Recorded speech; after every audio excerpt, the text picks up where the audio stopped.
Thank you, Professor Anita Rampalji.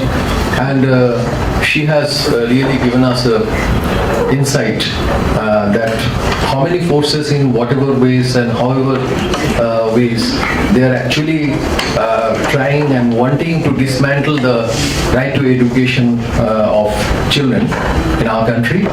And also in connection to that, she has also उन्होंने एक और issue जताई है जो हमारे फोरम की अपना सोच में लाना चाहिए, वो है कि how will you select or find people who are the right persons, who are the organizations who are the right persons for the best interests of the children.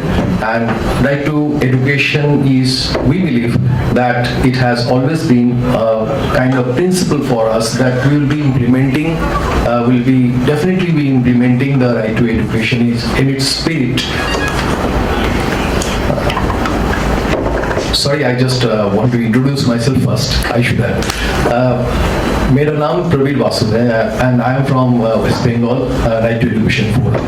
I've been associated since quite a few years with Right to Education, and have been doing whatever it is being decided in the NC. In many NCs we have come out with many kind of decisions, and that we actually followed in the state. So so that is very, it has always been a kind of our intent to see that right to education becomes an agenda in the political space. And also, at this point of time, when Anitaji has really reminded us that how it is being dismantled, how it is being attacked, and how the children are really almost they have actually, it is for, I mean, it is the longest, fifth longest lockdown, and 30 second longest. Sorry, second longest lockdown. अभी तक longest हो गया होगा. UNESCO ने longest हो गया होगा शायद, right? Longest है. Yeah. Second longest, but Yeah. UNESCO is top. And 32 crore children who have really suffered due to this. It's almost like a kind of generation loss for our children.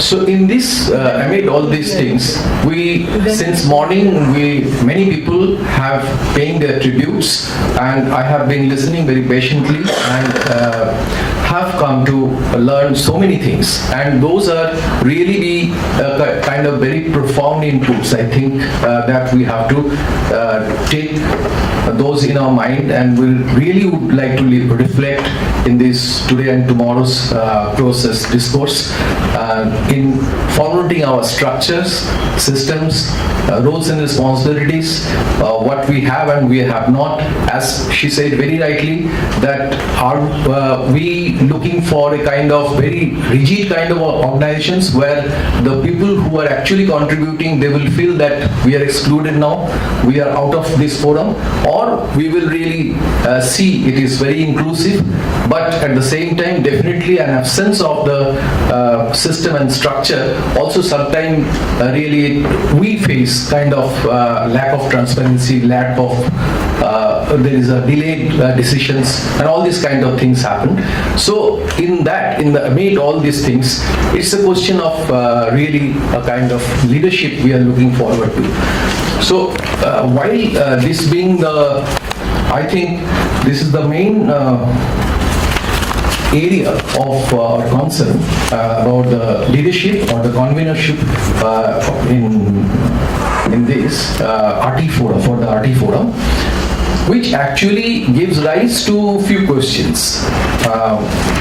What should be the roles and activities of the forum, which is defined in the vision document, but this could potentially be updated, but maybe at a later date, not in this today's discourse. I think that will take quite a lot of time.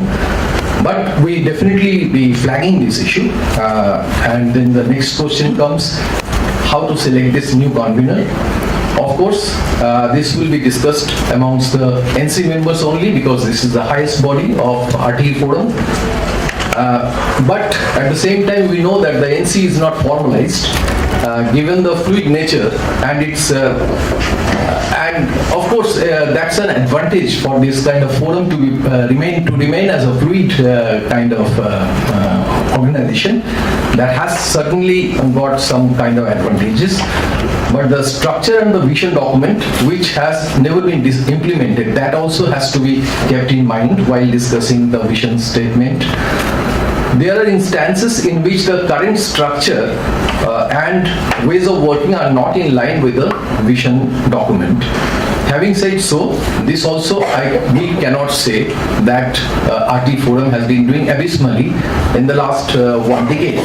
It really has worked and has grown strength to strength, and RT Forum has been having its fluidity, and it has really been able to reach in many occasions to consensus or near consensus. One does not really develop a rigid structure excluding those who wants to be a part of this forum, but in the absence of it, we understand that there might be problems which we don't want to face in the future. That kind of discussion, that kind of spirit has to come into the discussion, in the discourse.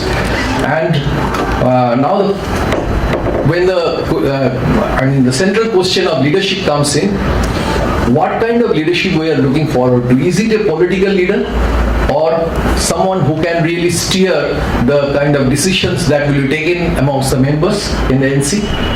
And or is it will it be realistic to find a single leader like that? We all know that Ambrish ji had a kind of life wisdom and his his skill set, experience, passion, all these things. Can we have someone amongst us who will have all these qualities assimilated in one person, or should we really look for a kind of division of work? And if it is so, then how? That is the second question. Third is will it be for a fixed term or for kind of indefinite period? How would the convener be selected or elected? What is? So based on these questions, of course these questions are very vital, and we have to be very, friends, we have to be very, very sincere and passionate and very engrossed. We'll have to be engrossed in this process of really finding out the answers to these questions.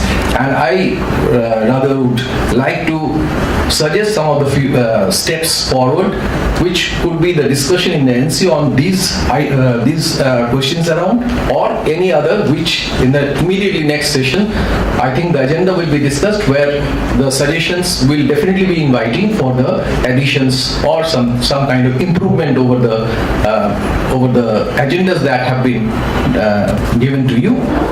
Next is the action to select leadership based on consensus on an agreed framework.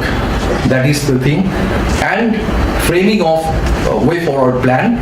What would be the Anita ji has very rightly has told us to really give a lot of time and energy into it to see that what should be the role when RT is attacked in such a way, RT is going to be finished or dismantled totally, then what would be the forum's role?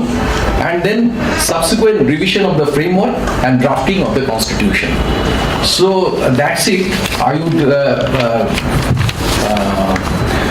draw my line of speech this here only, and I would definitely, I don't know when is the lunch time, so should we go for lunch now or come back?